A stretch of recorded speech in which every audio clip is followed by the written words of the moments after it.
Richard Martineau. Les commentaires haineux prennent certains animateurs. Martineau s'en régale.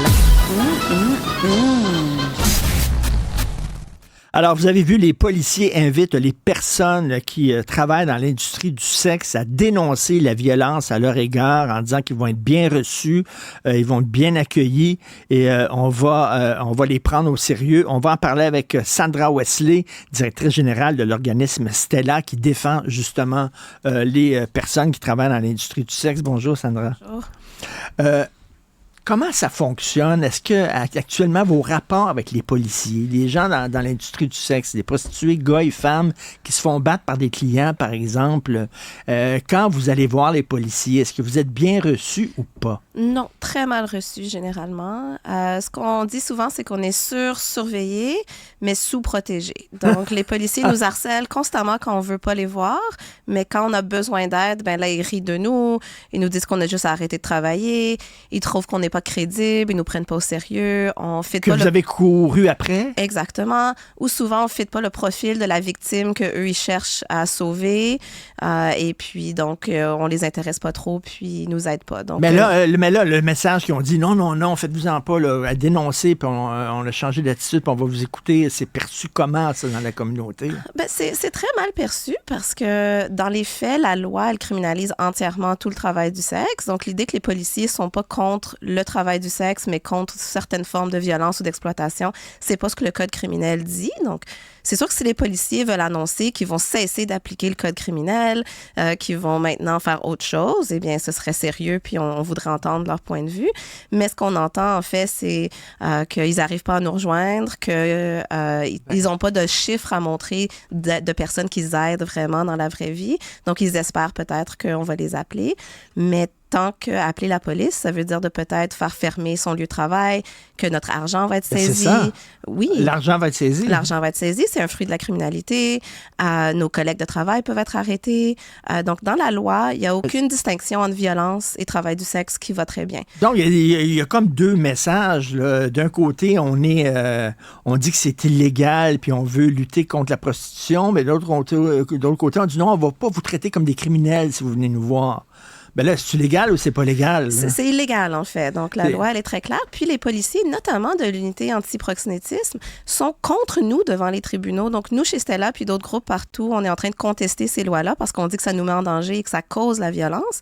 Et ces policiers-là, qui maintenant nous invitent à les appeler, sont des témoins contre nous devant les tribunaux, en train d'argumenter qu'on doit être criminalisé, qu'on n'a pas plus de droits qu'un vendeur de drogue, que si on vit de la violence, ben, tant mieux pour nous, puis ça pourra nous convaincre d'arrêter de travailler. Donc, il y a un double discours qui fait pas trop de sens. Moi, je pense que la population est prête pour la décriminalisation du travail du sexe. Je pense que personne veut que les travailleurs du sexe, que notre argent soit saisi par la police, que nos lieux de travail soient fermés de force. Donc, si c'est ce que les policiers entendent du public, eh bien, qu'ils militent pour changer la loi plutôt que de faire semblant qu'elle existe. Parce que Sandra, actuellement, mettons, il y a 4 filles, mettons, là, 4 filles qui décident, eux autres, de gagner leur vie de façon temporaire ou permanente. On verra là, avec le travail du sexe. On n'a pas à les juger, là, c'est leur choix, c'est leur décision. Ils décident de se mettre ensemble dans un logement, puis là, de partager avec les revenus qu'ils font, de s'acheter, de louer un gars qui va être là, sur place, puis qui va les protéger. OK? Ben ça, c'est illégal. Ça serait considéré comme illégal. Pourtant, vous faites ça pour vous protéger, là. Oui, absolument. Donc, ce serait considéré du proxénétisme et de recevoir un bénéfice matériel. Puis les femmes, entre elles, si elles s'entraident pour travailler, donc si elles se réfèrent des clients, s'il y en a une qui loue l'appartement puis qui prend un peu plus d'argent parce que c'est elle qui a pris le risque d'être sur le bail. Donc, ces femmes-là aussi peuvent commettre les infractions de proxénétisme et de bénéfice matériel. On a cette idée souvent que proxénétisme, ça veut dire violence, quelqu'un qui force quelqu'un. Mais dans la loi, proxénétisme, c'est toute personne qui nous aide à travailler. Il n'y a aucune notion d'exploitation, de violence du tout dans la loi. Donc, l'unité anti-proxénétisme, elle est l'unité contre toutes les personnes qui aident les travailleuses du sexe à travailler. Et les premières personnes qui aident les travailleuses du sexe, c'est d'autres travailleuses du sexe. Et Sandra, à Stella, vous défendez bien sûr les travailleuses et travailleurs indépendants, ceux qui décident de faire ça chez eux, par exemple, ou dans la rue, ou quelque chose comme ça. Est-ce qu'il y a... Je sais que ça peut paraître bizarre pour les gens qui nous écoutent, là, mais est-ce qu'il y a des bonnes agences d'escorte qui traitent bien les filles qui travaillent pour eux, puis avec des chauffeurs qui les protègent? Puis tu sais, parce qu'on a cette idée-là qu'une agence d'escorte, ils vont droguer la fille, puis ils vont l'obliger à avoir 40 clients d'une journée, puis ils vont la casser en organisant des gangbangs, puis tout ça. Bon, c'est ça la vision. Mais y a-tu des agences d'escorte qui sont correct. Oui, en fait, la majorité. C'est sûr que la criminalisation, ça n'entraîne pas des bonnes conditions de travail de façon générale. Quand tout le monde est stressé de la police, tout le monde a peur de se faire arrêter, c'est sûr que ça crée des tensions, mais ce ne serait pas un bon modèle d'affaires d'entreprise de forcer des femmes à travailler dans l'industrie du sexe. Après 2-3 clients, il y a un client qui appellerait la police là, si une femme était complètement droguée puis incohérente. Ah non, forcée. le client ne veut pas appeler la police. Là. Il ne veut pas que ça sache qu'il va voir les prostituées. Là. Les clients, justement, c'est ça le problème, parce que c'est illégal.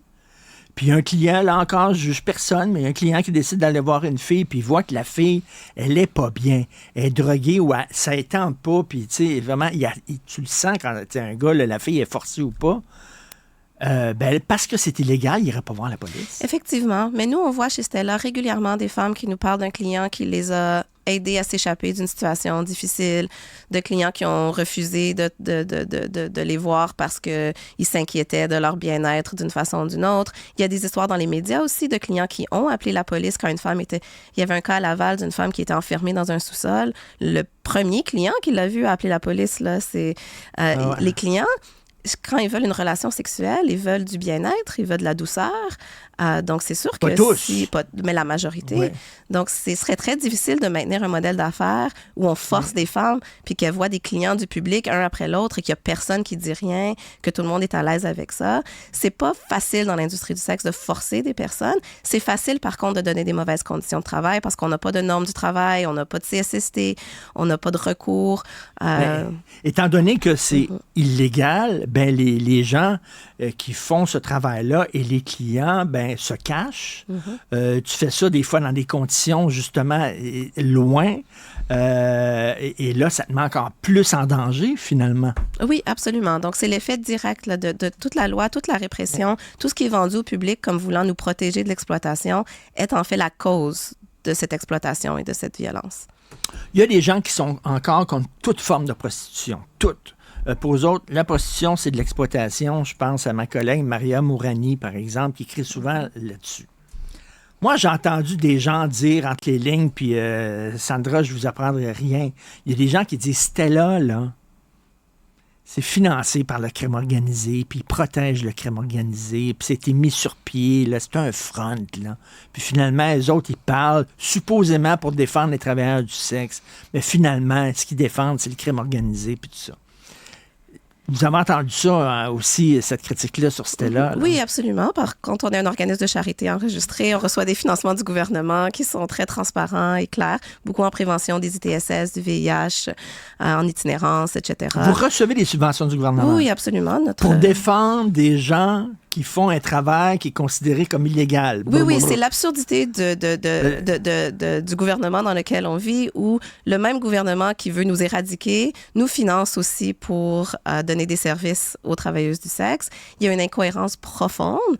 Je pense que si on se questionne de l'argent autour du travail du sexe, on doit se questionner de toutes les personnes, comme Maria Mourani, qui se font beaucoup d'argent sur le dos des travailleuses du sexe, en parlant, en nous insultant publiquement, en parlant sur nous. Il y a eu 300 millions de dollars il y a quelques années qui a été investi par le gouvernement provincial dans la lutte contre l'exploitation sexuelle, de l'argent qui est allé en grande partie à la police et en grande partie à des militantes idéologues qui donnent aucun service à personne et qui ne font que des campagnes de publicité, des congrès contre la prostitution. Et ça, c'est vraiment un usage très inquiétant de l'argent public, selon moi. Mais vous dites que des gens, je ne veux pas personnaliser sur Maria, mais parce qu'elle n'est pas toute seule, il y a des gens aussi qui veulent l'abolition de la prostitution. Vous dites qu'ils vous insultent. Eux autres diraient, on veut protéger ces femmes-là qui sont exploitées par un système. Mais si c'était vraiment le cas, pourquoi est-ce qu'elles voudraient nous discréditer et ne pas nous entendre? Donc, si leur modèle est basé sur le fait qu'il faut faire semblant que toutes les femmes de Stella, toutes les travailleuses du sexe de Montréal ne sont pas pertinentes, ne représentent pas vraiment leur réalité, souvent elles vont dire qu'on est trop traumatisés pour parler de nos propres expériences, qu'elles savent mieux que nous. Donc, des personnes qui veulent nous aider, généralement, elles nous détestent pas en même temps. Puis moi, je sais personnellement, face à ces personnes-là, si on était face à une de ces personnes-là aujourd'hui, elle serait enragée contre moi et mon existence. Donc, on a cette expérience-là. Puis nous, chez Stella, on existe pas parce qu'on pense que le travail du sexe, c'est super puis agréable et que tout le monde aime ça. On existe parce qu'on vit de la violence, parce que c'est nous, les personnes qui se sont fait exploiter, qui ont vécu de la violence. C'est pour ça, il n'y a pas une travailleuse du sexe au monde qui déciderait d'aller travailler dans un organisme communautaire si c'était pas parce qu'elle a un droit à défendre, parce qu'elle a vécu quelque chose de difficile. Donc, c'est nous qui sommes les expertes de cette violence-là qui nous inquiète. Il y a une hypocrisie, Sandra, parce que, tu sais, regarde, danseuse nue dans des bars, c'est légal. On sait ce qui se passe dans les isoloirs, s'il vous plaît. Please. Tout le monde sait ce qui se passe. Ben oui, mais tu sais, les isoloirs, là, bon. Tous les salons de massage ouverts 24 heures, avec des néons de couleur où tu vois le profil d'une fille, tout ça. On sait qu'il y a des happy endings qui se donnent dans ces salons de massage-là. Là. C'est comme accepté par la société. On n'entend pas beaucoup de descente de police dans ces endroits-là. Il y a des choses qu'on accepte, il y a des choses qu'on n'accepte pas. Une fille qui fait de la prostitution de high class avec des clients très fortunés, ça se déroule dans des condos de l'île des Sœurs ou de Griffintown. Ça c'est correct. On en fait même des films, Pretty Woman, puis tout ça. Ça, c'est correct. Mais la fille dans le motel, ça, non. Tu sais, c'est comme... Tout ça est arbitraire. Là. Oui, c'est basé dans la moralité, c'est basé dans toutes sortes d'autres choses. Puis aussi, les endroits qui restent ouverts, comme par exemple des salons de massage à Montréal, il y en a beaucoup. C'est aussi parce que les policiers savent que le jour où ils appliquent la loi à 100% puis qu'ils arrêtent tout le monde, qu'ils ferment tous ces endroits-là, le public va dire non. Puis c'est là qu'on va avoir la décriminalisation. Donc, eux, ils veulent garder leur argent, ils veulent garder leur capacité de faire de la répression. Donc, ils essayent d'éviter de faire des opérations qui choqueraient le public. Et donc, c'est pour ça qu'il y a pas une application complète tout le temps de la loi. Puis justement, c'est les personnes les plus marginalisées, les plus pauvres, les plus ciblées par des personnes violentes qui aussi ont le plus de répression policière. Nous, chez Stella, on travaille en prison. On va toutes les 2 semaines en prison. Puis on sait qu'au moins 80% des femmes incarcérées au Québec sont des travailleuses du sexe. Et c'est grave de penser à ça et de comment on est tellement violent envers des femmes qui sont pauvres, qui sont marginalisées, et que peut-être si on cessait de dépenser autant d'argent dans la police, puis dans la haine, puis qu'on offrait peut-être des services, bien, on changerait beaucoup de choses et on passerait à autre chose. Tu parles de décriminalisation. Par exemple, à Amsterdam, il y a les fameuses filles là, dans le Red Light District, là, dans les vitrines et tout ça. Ça n'a pas vraiment réglé le problème parce que moi, j'ai lu beaucoup de textes en disant qu'il y a encore beaucoup de réseaux d'exploitation, des femmes qui sont forcées d'aller travailler dans le Red Light District par des réseaux, des femmes immigrantes, par exemple, qui sont exploitées, etc. Donc, je pense qu'il y a toujours une tendance à penser qu'une femme migrante, elle est de facto exploitée, quand en fait, pour qu'une femme parte d'un autre pays puis qu'elle vienne, que ce soit au Canada ou aux Pays-Bas, pour aller travailler dans l'industrie du sexe, généralement, c'est une femme courageuse qui sait exactement qu'est-ce qu'elle est en train de faire. Mais Amsterdam, c'est pas décriminalisé, c'est légalisé. Donc, on a créé juste un petit schéma où c'est possible de travailler si on a un permis, si on répond à tous les critères. Et tout ce qui est en dehors de ça est criminalisé. Donc, nous, on n'est pas pour ce modèle-là. On est pour le modèle comme la Nouvelle-Zélande. Qui font quoi? Donc, le code criminel n'est pas impliqué. La police, elle n'est pas impliquée dans le travail du sexe. Donc, ça passe par des normes comme des normes du travail. Donc, dans les normes du travail, on sait que les enfants ont des limites sur où ils peuvent travailler, mais on peut faire ça aussi dans l'industrie du sexe, sur des bonnes conditions de travail, sur le droit administratif. Et puis, donc, ça donne la liberté aux travailleuses du sexe de s'organiser. Donc, d'avoir des petites entreprises gérées par des travailleuses du sexe plutôt que de devoir être super riche puis avoir une agence qui coûte une fortune, avoir une vitrine à Amsterdam, ça c'est pas gratuit, hein, ça coûte très cher. Ah oui. Donc, ce que nous, on veut, c'est un modèle décriminalisé où on enlève la police. On a le code criminel qui existe encore. Hein. C'est encore un crime de violer quelqu'un. C'est encore un crime d'agresser quelqu'un. Donc, c'est-à-dire qu'on laisserait tranquille les gens qui le font dans des situations correctes, sécuritaires, tout ça, librement, volontairement. Puis on punirait seulement les gens qui exploitent les femmes et tout ça. Là. C'est-à-dire que plutôt que toutes les considérer comme des criminels. Exactement. Puis on aurait donc la loi criminelle pour la violence, puis on aurait le droit administratif pour quelque chose comme un patron qui refuse de me payer. Mais ça, c'est avec la Commission des normes du travail que je peux aller chercher cet argent-là. On a des systèmes qui existent. Puis au Québec, en particulier, on est une province de droit des travailleurs. On a des structures qui donnent des vraies protections. On a de la CSST qui donne des bonnes conditions au niveau de la sécurité au travail. On a les normes du travail. Donc, les travailleuses du sexe, on demande d'être intégrés dans ces systèmes-là comme travailleuses également. Puis là, les gens disent, le travail du sexe, ça n'a pas de bon sens. Mais pensez à ça, là. Je veux dire, une fille, par exemple, qui a un sugar daddy, là, beaucoup plus vieux qu'elle, là, très riche, là, puis qui achète un condo à l'île des Arts, puis qui a fait vivre à Westmount. C'est pas une travailleuse du sexe avec un client, ça, c'est du travail du sexe, à l'échange, sa jeunesse, sa beauté, sa sexualité contre des avantages matériels. C'est une forme de travail du sexe aussi, là. Il faut pas être hypocrite. Est-ce qu'il y a déjà eu un sondage, en terminant, Sandra, justement, pour sonder les gens? Est-ce que vous êtes prêts à décriminaliser? Est-ce que les gens seraient pour ça?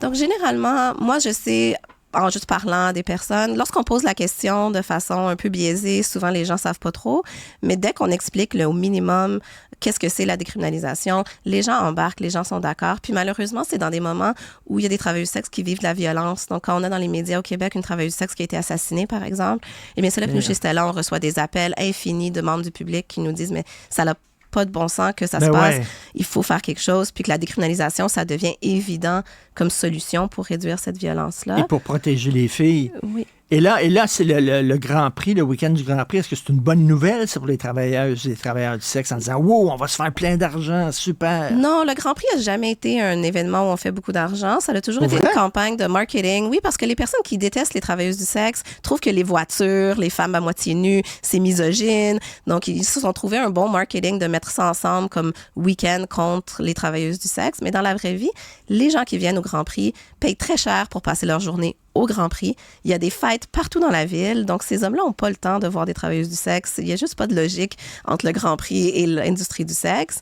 Il paraît qu'on fait venir, là, il manque tellement de travailleuses du sexe, il faut les faire venir de l'Ontario puis tout ça pour répondre à la demande du Grand Prix. Je vous garantis que les travailleuses du sexe montréalaises peuvent répondre à la demande de tout événement. On a des championnes travailleuses du sexe à Montréal. Pourquoi aller chercher les travailleuses du sexe de l'Ontario quand on en a des bonnes ici même au Québec? Exactement. Donc, c'est pas vraiment un enjeu. Des travailleuses du sexe aiment se déplacer des fois, puis oui, il y a peut-être quelques travailleuses du sexe qui vont venir avec un client passer le week-end, mais c'est pas du tout un événement relié à l'industrie du sexe.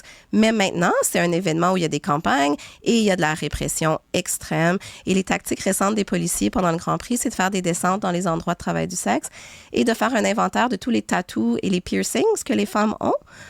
Donc, en leur demandant d'enlever leurs vêtements pour qu'ils les voient. Et ce qu'ils vont nous dire, c'est comme ça, je vais reconnaître ton corps, je vais pouvoir identifier ton corps quand je vais te trouver morte.